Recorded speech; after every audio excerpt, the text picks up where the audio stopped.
Bloomberg Audio Studios. Podcasts, radio, news. Bloomberg Tech is live from coast to coast. With Caroline Hyde in New York and Ed Ludlow in San Francisco. This is Bloomberg Tech. Coming up, President Trump advances plans for American investors to buy TikTok's US operations with a potential value of $14 billion. Plus, we discuss the latest AI bubble warning. Hedge fund manager David Einhorn cautions that huge spending on AI infrastructure may destroy vast amounts of capital. And our conversation with Qualcomm's CEO on the changing chip landscape in the wake of NVIDIA's Intel deal, and a lot more. A lot more, including the market. Look, over the last 5 days, we have seen pressure on tech stocks. More broadly, you're putting in the macro perspective of maybe we lean away from just the Federal Reserve being the key function tactic here. And indeed, we start to question valuations more broadly. We're off by more than a percentage point on the NASDAQ. Not significant moves, the biggest drop in the 5-day basis that we've seen since the beginning of August, but still notable in terms of sentiment. Where sentiment has really changed is crypto strategy, more formerly known as MicroStrategy, the worst performer on the week, and I'm looking at Bitcoin off by 5.6%. Key day for options expiry today, Ed. What are you looking at? Okay, this is a story that's moving tech and moving markets. Intel and Global Foundries are both up significantly. The Wall Street Journal is reporting that the Trump administration is looking at a policy where it will require US chip makers on a one-for-one basis to have the equivalent number of chips manufactured in the US as they do their customers import from overseas. We'll try and match that, but it's moving markets. Then there's Oracle. So Oracle on a 5-day basis on track for its biggest weekly drop since April.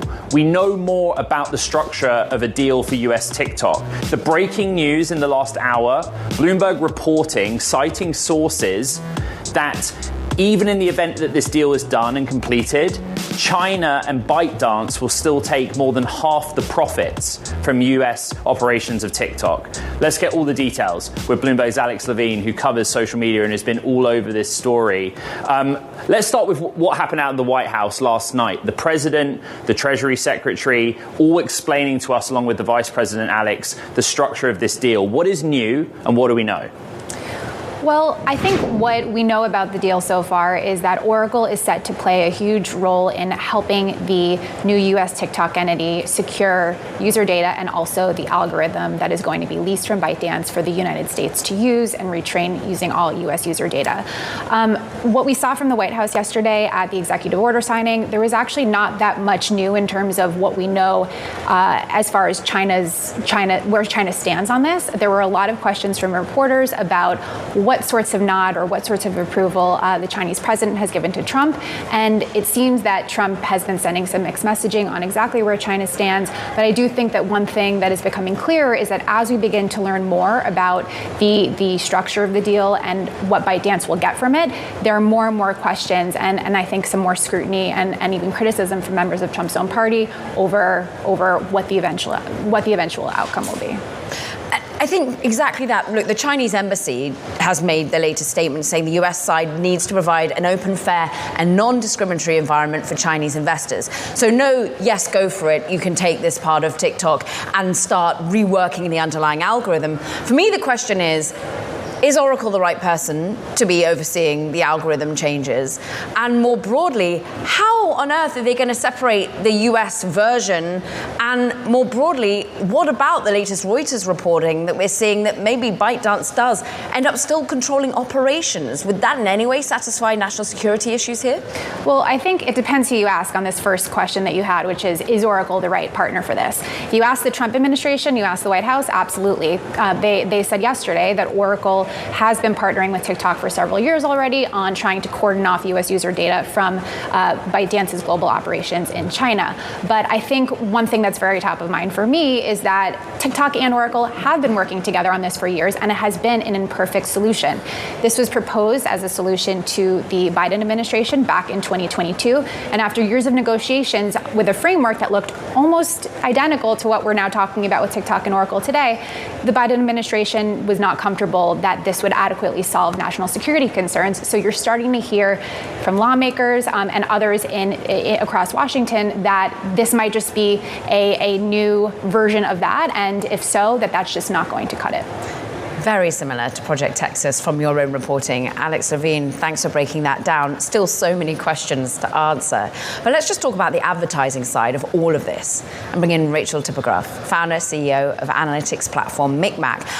With all these questions remaining about how on earth the algorithm continues and whether we all remain 170 million US users using it as much, what are advertising decisions being made right now? Advertisers are in a wait-and-see mode. Right now, it is still commonplace for TikTok, and we're actually seeing all-time high traffic. In September 1st, 20% of total traffic from advertisers was allocated to TikTok. If we date back to Q1, it was 10%. So people still see TikTok as a place to build brand and drive performance all at once.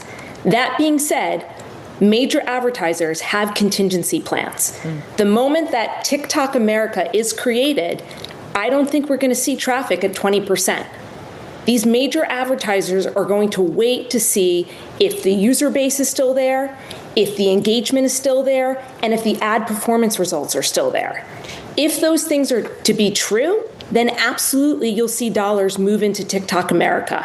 But in the meantime, you're going to probably see a short-term boom to environments like Meta and Alphabet, where there are other places to invest your short-form video ad dollars. How is this going to impact efficiencies for brands? Because at the moment, you can go to one platform and have global reach. That's going to be really important for some of these global companies if they have to silo off a US-targeted ad versus global. Absolutely. There's a domino effect here. A lot of these major advertisers, they have these global joint business plans in place where they're guaranteeing ad dollars across multiple geographies. Advertisers have major question marks. Are those agreements going to be thrown out the window? And then from the actual operating standpoint, there has been a single platform to do buying, measurement, and optimizations. It is unclear now if advertisers are going to have to log into multiple platforms. And then, Carolyn, for your point, what are the results going to be? Which is why major advertisers, they have choices. They can go invest dollars in other places. It's the SMB businesses that have been heavily reliant on an environment like TikTok or Amazon, where they might go all in, but if they don't see those results, I promise you're going to see dollars move out of that environment back into places like Meta and Google. Rachel, what we do know from the reporting is that there will be a retraining or even from the ground up, rebuild of the algorithm. How worried are people in your community and your network that basically removes what makes TikTok good for them? That the algorithm is not as effective as it currently is when Oracle has been able to review it and change it?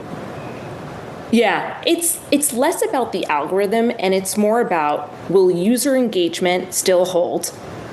And will the effectiveness of the ads, meaning the cost per impression or the cost per click or the cost per sale, will those hold? If those things don't hold, you will see dollars move out. So the algorithm is a mechanism to make those things true, but what advertisers are really concerned about is results. What Bloomberg has reported is that ByteDance is still going to get 50% of the profits from a US TikTok, and that MGX, a state-backed investment vehicle of the UAE, is one of the anchor investors.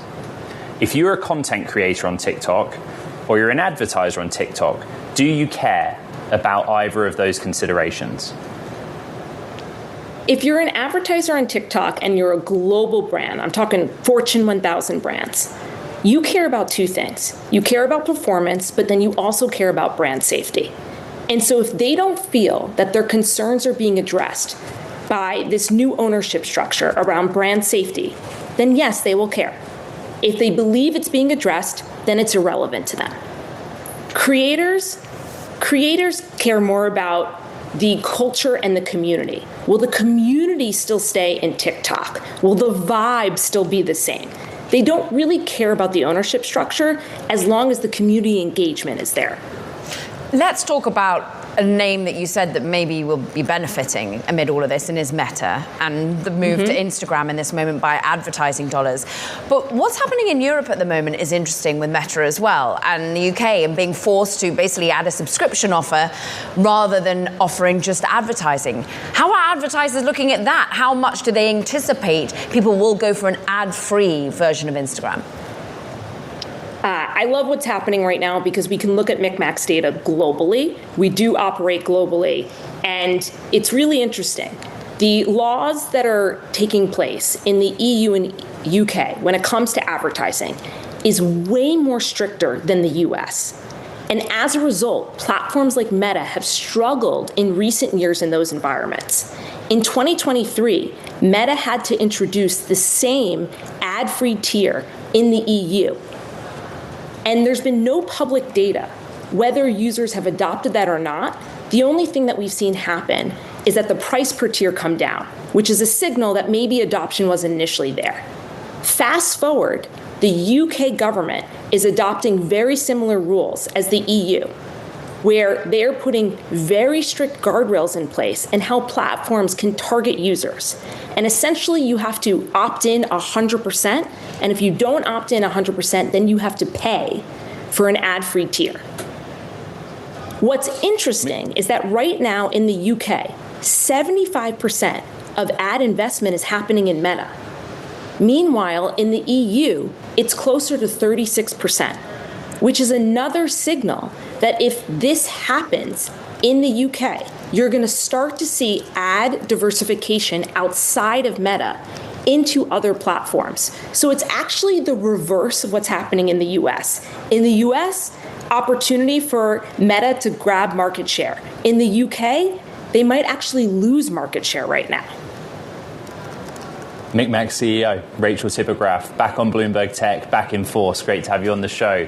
A story we're tracking, Xiaomi unveiled a smartphone designed to take on the just-released iPhone 17, underscoring the Chinese company's broader ambitions to take on US rivals from Apple to Tesla. The Xiaomi 17, which will be offered in Pro and Pro Max models, just like Apple's marquee series, starts at $630 for the most basic model and rising to about $840 at the top end, more than $100 cheaper than the base iPhone 17. Karen. Let's get back to AI now, Ed, because coming up, computing powerhouses that are feeding the AI boom, they're seeing explosive growth of their own. How will this compute market evolve? More on that next. This is Bloomberg Tech.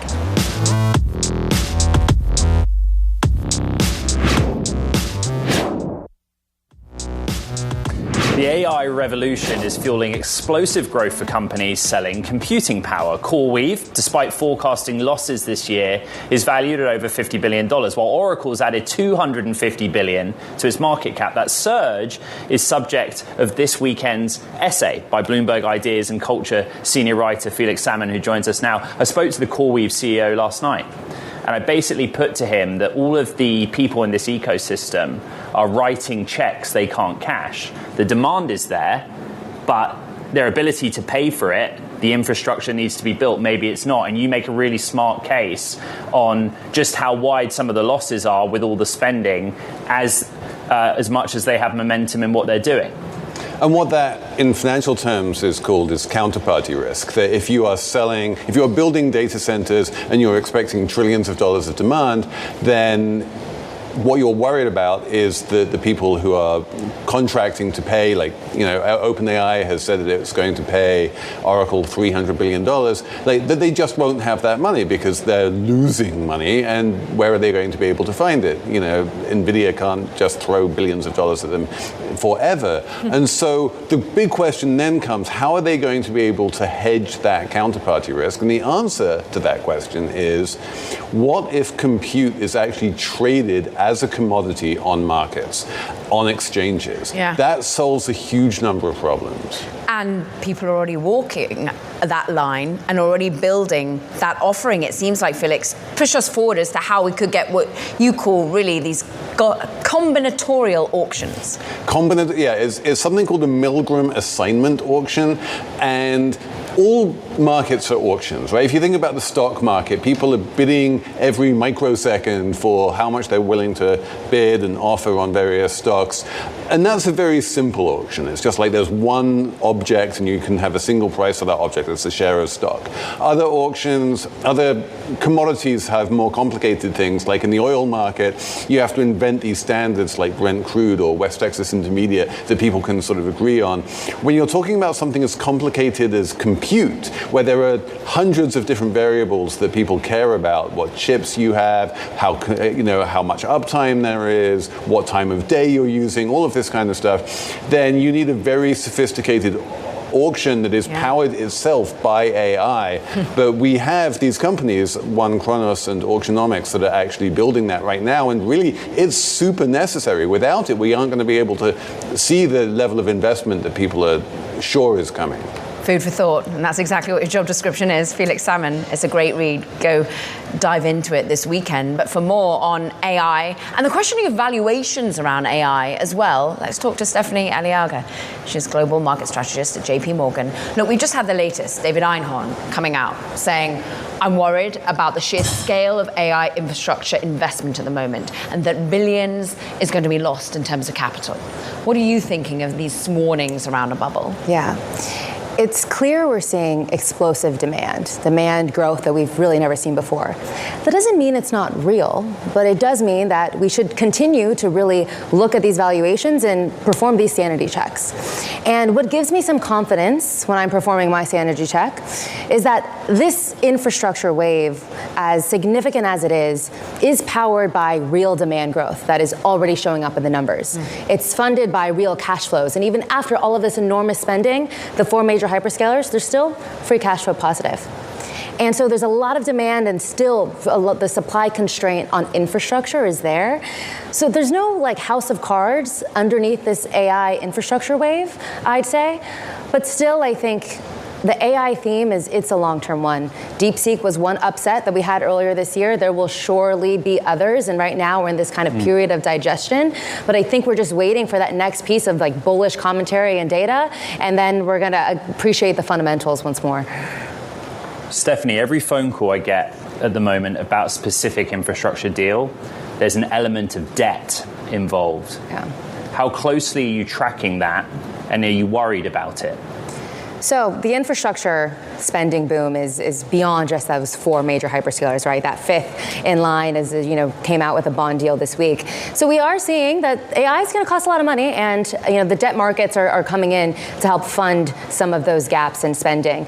I'm not incredibly worried about that just yet. I mean, the bargain that bond investors are making is that there will ultimately be enough revenue generated from this to pay back the bonds. That's maybe a more conservative bet than what equity markets are making by putting more money into these leading mega caps that already have sky-high valuations. But more broadly, I think it just shows that this infrastructure wave has a lot of urgency behind it, and it's beginning to touch many other corners of the market. The corporate bond market is one of them, but we're also seeing it in utilities and infrastructure and public and private and so forth. I mean, a 40-year bond with, ended up a yield of just about 1.65 percentage points over treasuries. Feels like, relatively little to have to pay for the price of that longer-term debt. But there is belief. I want to go back to the comment you made, this isn't a house of cards. How do you feel, though, about some of the circularity arguments that are going on, that basically it's the same people who are buying, basically giving money in equity for promise of buying their GPUs later? Absolutely.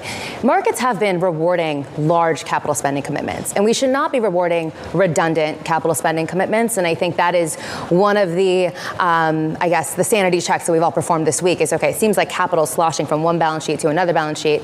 But a lot of the comparisons that are being made to the dot-com bubble of companies selling banner ads to one another, trying to juice up their valuations, what's different this time around is the spending is grounded in real infrastructure, real chip spending, real data centers.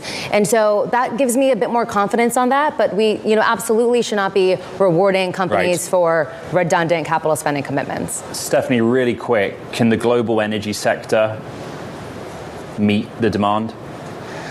That's the $1 million question, right? $1 billion to $1 trillion question, I guess. The reality is it's going to take all hands on deck. And while a lot of data center power commitments have been made, in fact, this year, enough to power New York, Chicago, and LA for a year, that's the degree of power commitments that have been made. A lot of that's in the pipeline. The reality is we are confronting a very aged infrastructure grid. It's going to take time until the 2030s at minimum, until nuclear power or even new natural gas power is going to be there. In the meantime, there's hope that we can get a lot more efficient and that the demand it's tracking up, but it's also tracking up gradually, right? So we're not too worried about that real, I think, bottleneck moment happening. It seems a few years into the future, and until then, maybe we see more efficiency gains. Or the cost of compute have come down 98% already.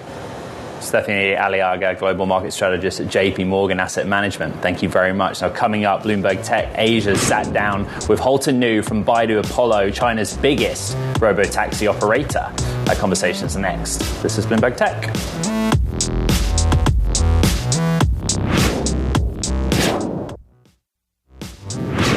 The race to bring driverless taxis to the world, it is on. And while the likes of Waymo have focused on establishing domestic strongholds, Chinese companies are aggressively expanding internationally. Here is Baidu Apollo's Global Manager of Overseas Business, Holton Nu, speaking with Bloomberg Tech Asia, Annabelle Drulas. I think both Waymo and Baidu Apollo, we are the only two companies who provide over 1,000 cars in all the cities. What does your expansion plan and your scale up look like? We have already signed several legally binding contracts with different partners globally. Any single one of them is regarding thousands level of robotaxis deployment. I believe once we remove the safety driver from the car, the numbers of deployment can raise gigantically, right? Mm-hmm. Since what we are aiming for is the real autonomous driving is without safety driver. With working with US companies, Uber and Lyft, do you see any risk of geopolitics coming into the equation as well? From Baidu's perspective, we think both China and the US have enough ability and wisdom to overcome such kind of geopolitical problems or difficulties. So we believe, since we are also companies working for new technology, also for profit, for generating profits for both companies.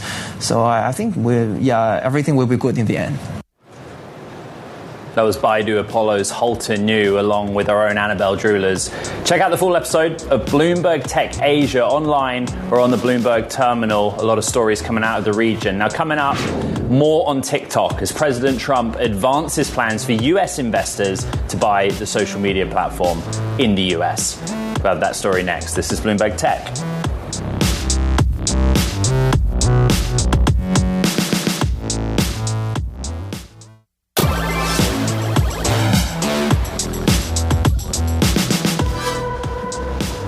Welcome back to Bloomberg Tech. Carol, I'm sounding the tech IPO watch klaxon, the alarm.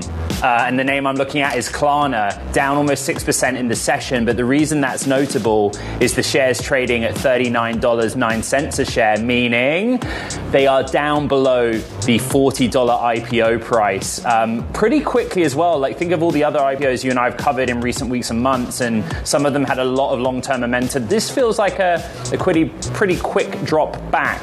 And there is a broader sell-off in fintech right now, but it's one to watch this Friday. Sorry to bring the mood down, but it's a notable moment. So too. Oracle. Yeah. Sorry, I just got carried away. I'm having a good time. Oracle, over the course of 5 days, is down almost 8%. Also bearing in mind broader momentum that it's had in recent weeks, right? But to kind of sell the news week where we got a lot more detail on its participation in US TikTok and how it's going to operationally and as an anchor investor and board seat member run things. But that's 5-day drop, biggest since April. Please take it away.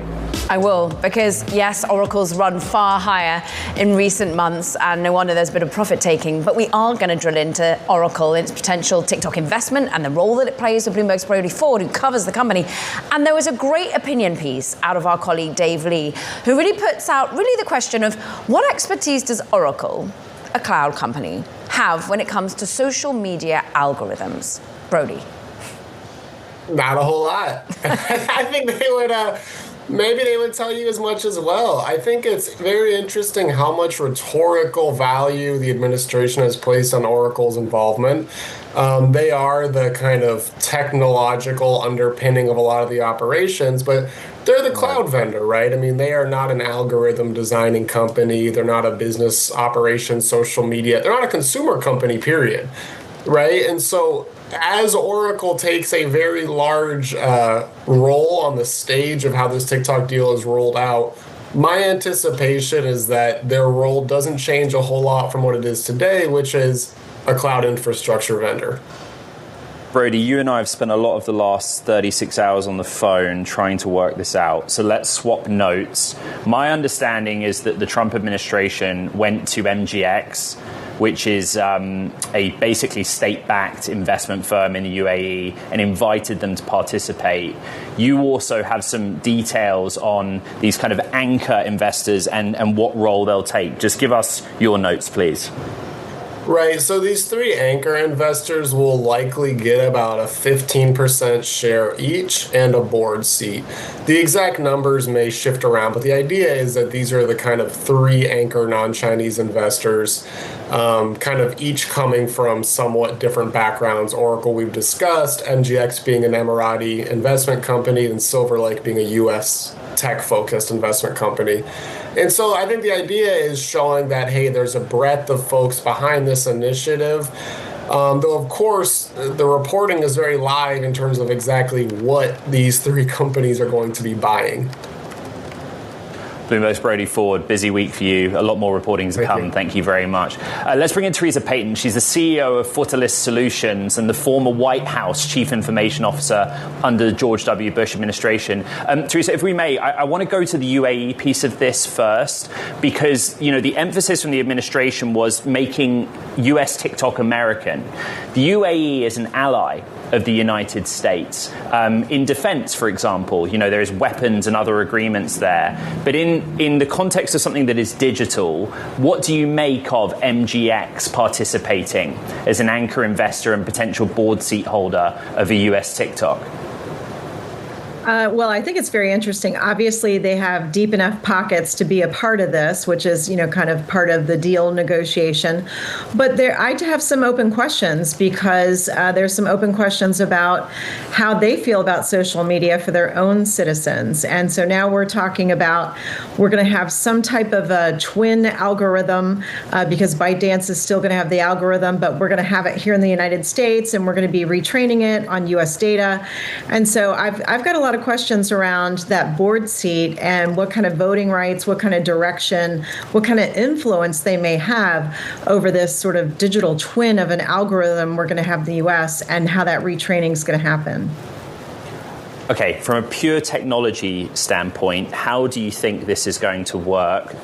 Read the algorithm, or is it going to work at all?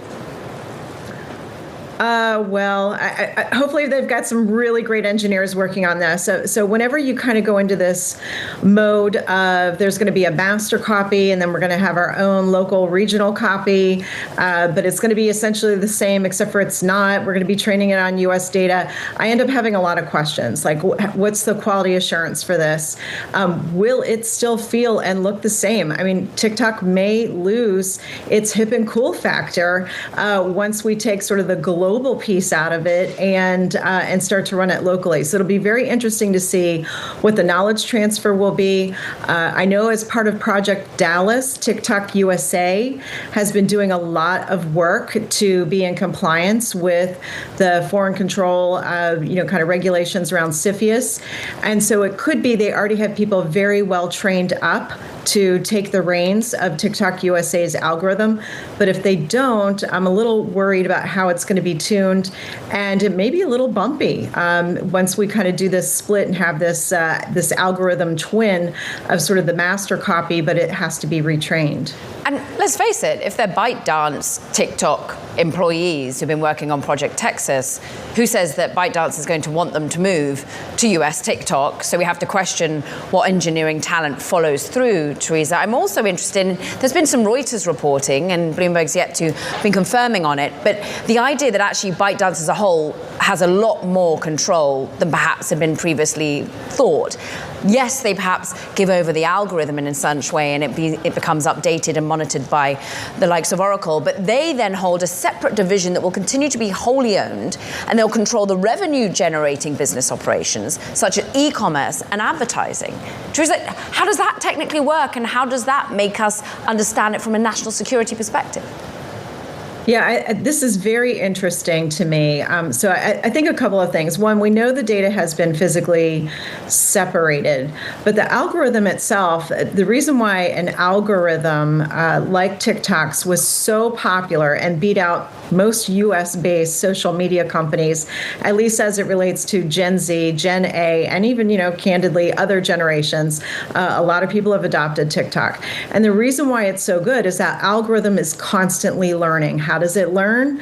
It has to train itself on data and where you come from, where you go to, and all of those things.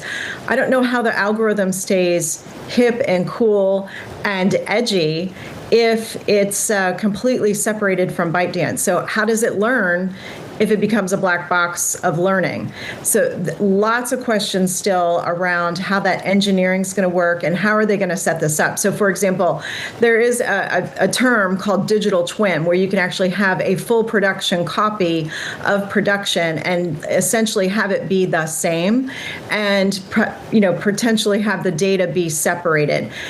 We're going to have some really smart engineers on the U.S. side of TikTok to really say whether or not there's backdoors, whether or not some of the data itself is truly anonymized, or if we still have a real issue with kind of foreign interests being able to see U.S.-based citizen data.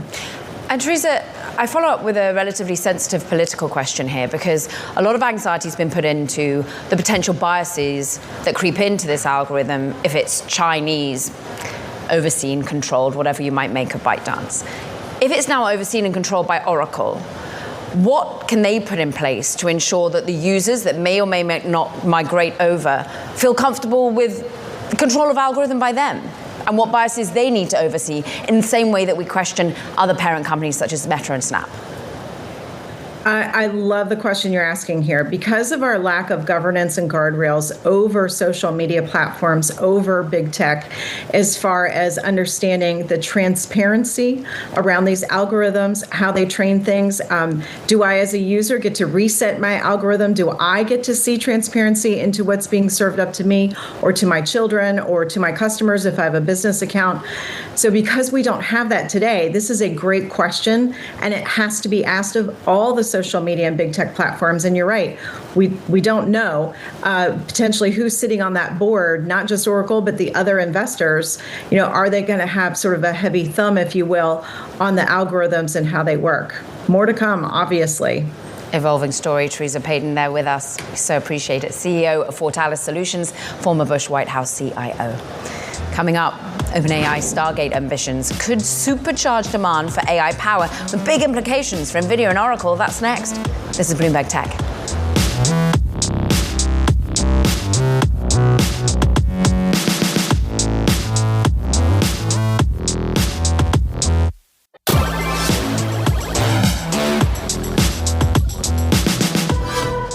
Qualcomm CEO Cristiano Amon said that the NVIDIA-Intel deal from earlier this week is, in a way, and I quote, the moment they had been waiting for. He explains why and talks about the impact on Qualcomm and the rest of the industry when the news broke this week.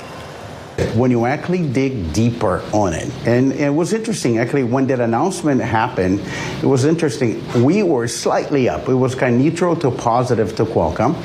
And we saw, I think, the market stock reaction on ARM, on AMD, and then Intel was up. And the way we actually look at this, we're incredibly excited, because what it basically means is, I think it's Intel is sending a message that their integrated GPU and their AI products are, they're not going to, likely not to continue with that, because that's what the market is saying. It's going to be NVIDIA. So then as NVIDIA comes in to the integrated GPU market, combining their GPU with Intel x86, he started to bring AI into the PC market, and that is the moment we've been waiting for. And I think that's what we do. And I think the Qualcomm DNA is anything that is battery power, is high performance, low battery life, and a lot of AI. That's where we want the market to be. Qualcomm CEO Cristiano Amon there. Meanwhile, OpenAI's push to scale up its Stargate project is set to accelerate demand for AI compute, potentially lifting other AI sectors from NVIDIA's hardware sales to Oracle's cloud services. For more, we've got Mandeep Singh, senior tech industry analyst at Bloomberg Intelligence. The thing about everything that's happening is a misunderstanding of where the demand is being sent, and you've done a really good job. Like, Microsoft is outsourcing to Oracle, basically, because they don't have their own capacity to deal with this. Just present the thesis that you're trying to get the market to understand. Yeah, look, I mean, OpenAI has told us that they expect to get to $200 billion in revenue by 2030. Currently, they will likely close the year at $20 billion in ARR. So, you know, when you look at that 70% CAGR for the next 4 years, I think deals like what they have signed with Oracle, the $300 billion deal, and then NVIDIA signing up that $100 billion investment for 10 gigawatt capacity, kind of makes sense how they get to that capacity, which will enable that $200 billion in revenue. And we have sliced the different kind of segments they will have. It won't be just ChatGPT subscriptions. It will have API sales and AI agent sales. But the enabling kind of infrastructure for that will come from additional power and data center capacity that they will have from all the deals that they are doing. And that's the vision, and it comes down to how they execute on that vision. There was more news with OpenAI looking towards CoreWeave a little bit more for some of its compute needs. Now, the CoreWeave CEO joined Ed Ludlow-Remain a little bit earlier yesterday. Just take a listen to what he had to say. The challenge that we have is competition among our clients for the infrastructure that we have, right? It is not a question of giving up one client for another client because their demand doesn't completely absorb all of our infrastructure. It's just a question of we have 100 units of compute to deliver in the next 12 months. We could deliver all 100 to client number one, all 100 to client number two, or all 100 to client number three. And the question is how are we going to divvy that up among those clients? The issue is supply side, Mandeep, that we say time and time again. And how big, therefore, is the need? I've seen numbers. We started with Bain saying $2 trillion. Then we saw, of course, Alibaba say it's going to be $4 trillion. I've just read McKinsey's bullish case is up to $7.9 trillion. By 2030, what do you have it as? Yeah, look, I think Jensen sort of laid out quite well with the $100 billion investment. He said for 10 gigawatt power, you need a $400 billion investment. They are putting $100 billion. OpenAI will have to find $300 billion from somewhere else. But you can actually see if we end up adding 50 gigawatt of capacity, that would make up, a $2 trillion number. And so from that perspective, then you start looking at how much will be the tokens generated from that additional 50 gigawatt power capacity. And the reason why that's the right framework is because every query right now is a function of tokens consumed. I mean, Google says they have 980 trillion tokens per month, and that seems to be growing quite rapidly. Every company right now is quantifying that. And so if you make it a function of power, it's easy to see where we will land up given, the tokens consumed per AI agent or per query or any other use case that GenAI has. And then we just need to source that power. Mandeep Singh of Bloomberg Intelligence. Great analysis. Go read it. Thank you. Meanwhile, coming up, we'll take a look at how Apple lagged so far behind on AI, how it can catch up. This is Bloomberg Tech.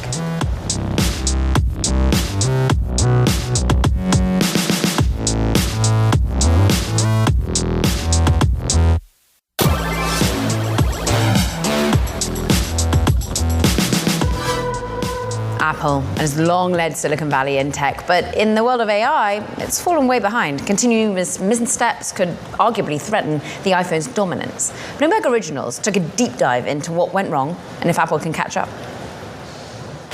Siri, what's the name of the guy I had a meeting with a couple of months ago at Cafe Grinnell? You met Zach Wingate at Cafe Grinnell. Zach! Actor Bella Ramsey was bailed out by a new version of Apple's Siri that was meant to be available for all. That feature still has not been released. It's originally supposed to come out April, May of 2025, but now it's on track for spring 2026. Apple took down the ad and is facing a lawsuit over the delay. But the disconnect exposed a deeper issue. The company was losing ground in the AI race. They totally missed the boat. There was indecision. There was lack of concern that this could become a real thing. This is a story about how hard it can be to stay on top. AI is something that wasn't in their DNA. Continued failure doesn't just hurt Siri. It could threaten the iPhone's dominance. The product line accounts for more than half of Apple's revenue. So missteps with what's become its most noticeable missing features could be devastating. We saw this for many decades. Nokia was at the very top of the phone industry. Apple came out with a much better mousetrap. BlackBerry was at the top of the industry. Apple came out with a better mousetrap. They are going to be in danger of the next Apple being created if they don't get their act together soon with some serious acquisitions, changes, and partnerships. You can catch the full episode at Bloomberg.com, on YouTube or on the terminal. Two Wall Street bulls, Tom Lee and Dan Ives, are going against the grain of Wall Street, leveraging social media to bring in fresh inflows and outperformance in their ETFs. For more, Bloomberg cross-asset reporter Isabel Lee joins us. This is one of the most read stories on the Bloomberg terminal and the website. It's not surprising. Two characters, mega tech bulls, but they've launched ETFs. Explain the basics of what we need to know about what they're up to. So these two ETFs really stand out in a sea of 4,200 ETFs in the US because they engineer a rare double performance, which is outperformance and flows. Usually you outperform, but you don't see flows. Usually you have flows, but the performance isn't matched. So both of them have those two. And then both of them also are really this big figures. Tom Lee has 500,000 followers on Twitter. Dan Ives has around 200,000. So they go straight to the retail investors and they go straight to them with their ideas. And guess what? These retail investors buy them up by the billions. Isabel, their ideas go straight to a potential retail and institutional investor. At the same time, say Dan Ives comes on this show as a buy-side and sell-side analyst. He's coming on and trying to say, I'm independent, and my view is that these companies are going to go higher, and he does think they're all going to go higher. He's a perma-bull. But what if we start to question valuations? What if at some point he goes negative on the idea of certain stocks? Does that damage the ETF inflows? How does he remain independent in this way?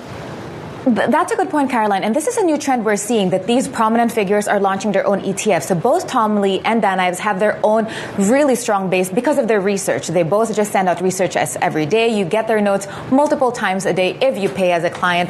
And then they thought, you know what, why not? Let me wrap my ideas into this one big ETF so that my followers or my now investors can just buy those ETFs in one click. And that's the beauty of ETFs. In one click, you can really just purchase them. But to your point, that is true because followers are loyal to them. They listen to their every call. But what if now it's a question of whether there's going to be some self-interest. That remains to be seen. I'm sure they practice fiduciary and they're doing what's best for their clients to the best of their interest. But then it's really interesting because these big name launches from Rubini also, he launched his own ETFs, even GMO, even Rick Rieder, who's now in contention to Fed chair, he has his own ETF. So it's really a new wave. And I think not all famous people, when they launch their own ETFs, not all of them gain traction, but for them at least, it's doing well. They are their own personal brands. Hopefully let's throw up some picks real quick. But Dan Ives is charismatic. Just explain to the those that don't know what he's like. Where do we begin with Dan Ives? Every quote he has is quotable. He wears these colorful clothes. He's always in a cap. Everyone is in black and white, and he's just really this big, bright, colorful figure. Tom Lee is the same. They make these big, audacious bets, and it really is a soundbite that you will forever listen to. Interestingly, they've both recently become chairs of digital asset treasury companies as well. So they seem to be in sync on certain areas of the market. Bloomberg's Isabel Lee, great reporting and great story. Go read it. That does it from this edition of Bloomberg Tech Ed. Yeah, don't forget, check out the podcast. You know where to find it. It's on the Bloomberg terminal. It's online. It's on Apple. It's on Spotify. And it's on iHeart. What a week it's been from San Francisco and New York City. This is Bloomberg.